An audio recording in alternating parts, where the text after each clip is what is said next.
got into art when I was a kid. I've always been interested in making things with my hands, creating things, whether it was drawing, doodling, coloring. But yeah, growing up I've always kind of had art in the background. I grew up on a small hobby farm with my mom, my brother, and my sister. We had different animals. We had sheep, turkeys, chickens, pigs, goats. We still have 2 donkeys. Also, the landscapes near my house are really, they're just really beautiful places. I think there's a lot of families that have owned properties for a long time, and traditions and stories are passed along through these farms and generations of families. I've always been interested in things that kind of have a history or a backstory, and to try to think about the backstory while I'm creating the work. So that's kind of, I think, just that history and the stories inspire me as an artist. Most of my work is drawings and paintings. Currently I'm working on a show of different paintings and drawings from photographs and from life of Stevens Point areas and scenes. So as you can see, this is the Fox Theater downtown. This is probably like the 6th or 7th painting of the Fox Theater that I've done. I just have always been attracted to the different shapes and colors that are in this area of the buildings downtown. I have some other pieces too of Stevens Point scenes that I would focus in on one area of the painting and leave the rest of it unfinished. That way it's very easy to tell where I want the focal point to be in the piece. So with this one, I think that's what I'm going to try to do, is pull people's eyes into the center of the painting where the sign is going to be for the Fox Theater, and just the way that the lights and the shapes are coming in to the windows. So, but yeah, it's definitely about creating a sense of energy, and movement is another thing I really like to try to kind of portray. I started to experiment more with watercolor and acrylic paint, but recently I've kind of fallen in love with oil paint. So within the last year I've really gotten more serious with oil painting. It's like the way that you can manipulate them to create different effects. So for example, I don't know if you guys can see, there's some little drips in areas of the painting where in the initial layer of the painting I thinned out the paint a lot with a thinner called turpentine.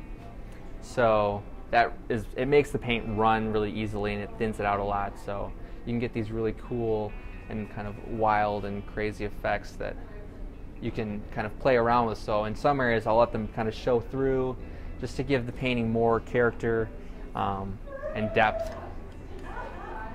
So that's one thing that I really kind of enjoy. Yeah, actually I didn't use a palette knife for a long time. I never really understood what their purpose was or how you use them, and it's very simple. It's just most people, I think, use it to mix their paint, and then they use their paintbrush to apply that paint or thin it out and use that to attach to the canvas. But you can get some really bold and striking effects when you use the palette knife to put marks on the piece. So I like to use the palette knife to create more of like an energy in my pieces. But to me, art is very much therapeutic. I think as a person I'm very I just am like constantly overthinking things, and they're like small things. They're usually very small situations that don't have a lot of significance that I overthink. When I'm painting or drawing, I have noticed that all of those thoughts and kind of ideas that are constantly bouncing around my head just kind of disappear when I start painting, and I can just like focus on the colors and the shapes and the lines and portraying these images that are realistic, and it kind of shuts off all of those kind of crazy fast thoughts that I'm always having in my head. You know, it's this sort of outlet for me where I can just shut everything off and sit there and put all of my energy and my focus on one thing, you know, and it's however I want it to be, which is the best part. And that's the thing that I think that other art students and other artists I've talked to sometimes get sucked into this idea that it has to be perfect, it has to be one way, you know, or it's not good enough. And I think that they forget that they can set their own kind of limitations or expectations for their artwork, you know, and it's what you want it to be. I think that I've always been, I mean, not always, but recently I think I've gotten pretty good at remembering that, and remembering that I can always do something over, you know, I could scrape this whole painting off and gesso over and do a totally different painting. And it's not like that would be wrong.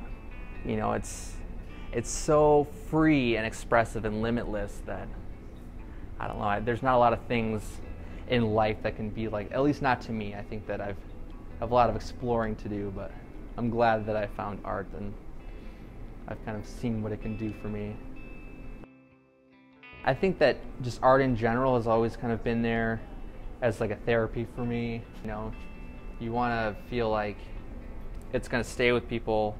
And I've said this before, where it's like, even if it's something small, like they saw my piece hanging up somewhere, or somebody else had one of my pieces on their wall and they saw it, and they went home and they just told one person about it, you know, like, oh, I saw this painting that this guy did, and it just, the way that he was able to bring the colors out, or the way that he was able to create this space on a two-dimensional surface, you know, and something like that would be really, I don't know, it would benefit me a lot, I think, just knowing that other people enjoy it as much as I do. I think that for me, art, it's more about the process, I think, that I enjoy, like the actual steps that I take to sit down and make a painting or a drawing.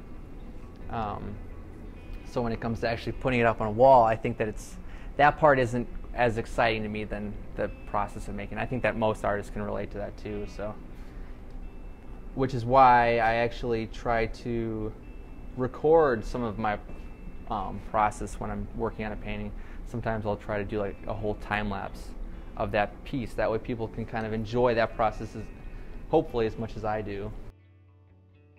I think it's good as an artist though, because we're communicators, you know, through imagery or through three-dimensional objects and stuff. So it's good to know why you're doing it or what you want to say. Because I think some people understand it right away, but then some people appreciate a description or reasoning to why you're doing what you do, and then they can appreciate a little bit more. Art right now is definitely where most of my time goes.